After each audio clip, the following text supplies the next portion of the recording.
Hello, it's BrickBros UK and we've managed to create a pretty sweet Star Wars multi-build that's perfect for Darth Vader fans, because we thought we combined a popular Darth Vader transformation with the KRENNIC'S Imperial Shuttle to make our very own Darth Vader's castle, which has been inspired by our love for the new set and the location in Rogue One. So if you like the look of our Vader's castle, you can follow our step-by-step build tutorial at the end to construct it, but first let's take a closer look at our new Star Wars creation.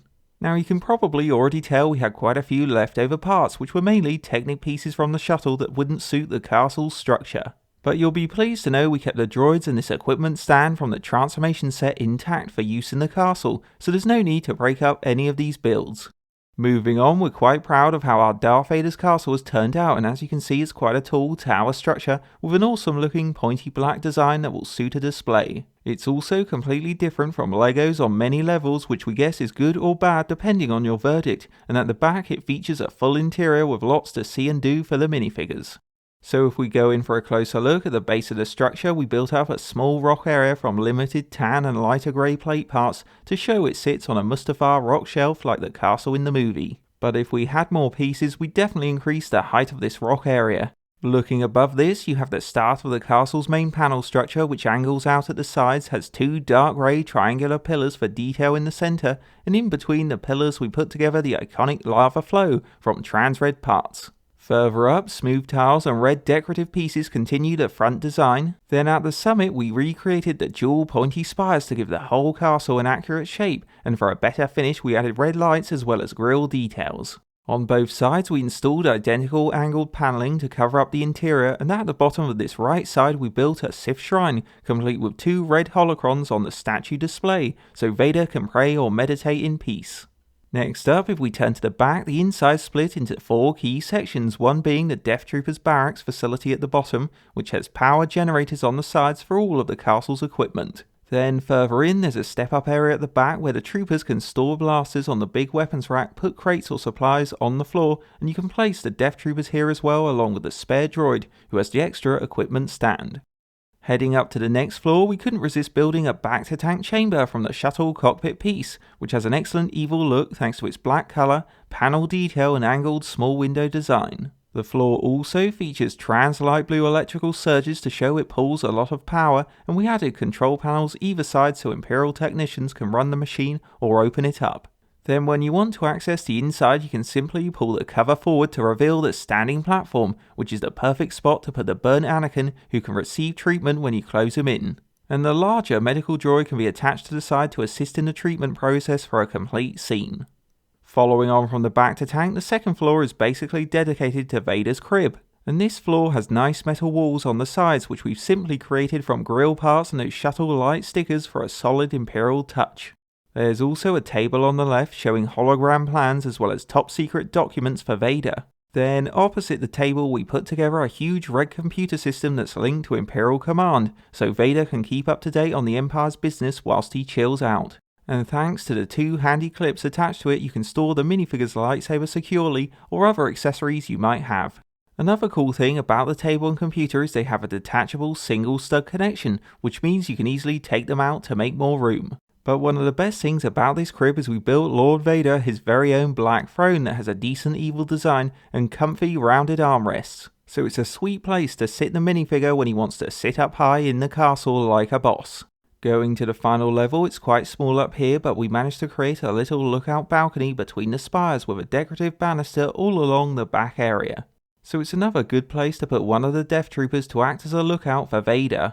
And last up, if we go down to the left side, we made use of the leftover Technic pieces to turn them into a deadly fold-out auto turret for defense. Now the turret's got a double missile system built into the top of it, and one of the neat things about this weapon is it can stay out of sight thanks to the fold-up system, which is handy when you have the castle on display and don't really need a turret dangling from the side. But what we think most of you will like about this turret is it can easily be pulled up like a jack-in-the-box to spring into action. It's also fully flexible with the ability to rotate for aim or hinge forwards and backwards depending on how high or low you need it. So it's a fun, useful weapon to have in the castle that can quickly pop up to stop any sneaky rebel attacks.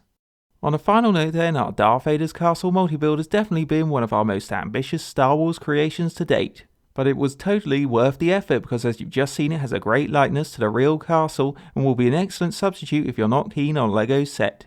Now, we admit it is a bit crude in places, but when you consider the parts we had at hand, we think its tower design works well for display. Plus, you also get a superior minifigure lineup, including key characters like Krennic, who will come in handy if you want to recreate the don't choke on your aspirations scene to really bring the build to life. And with the fold-out turret, barracks, opening back to tank, lookout area, and fully kitted out crib featuring a throne for Darth Vader, it's an awesome playset to battle around, which is what we think most of you will enjoy. So if you love our Darth Vader's castle creation as much as we do and desperately want to make it from your Vader's transformation and Krennic's shuttle, you should watch on now to see our step-by-step build tutorial. And if you're ready to go, let's start the build.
And that's the finished build, so now you can enjoy our Vader's castle, or maybe you've taken inspiration from this creation to make something more awesome. Hope you enjoyed a BrickBros UK multi-build, and don't forget to like, comment and subscribe to BrickBros UK.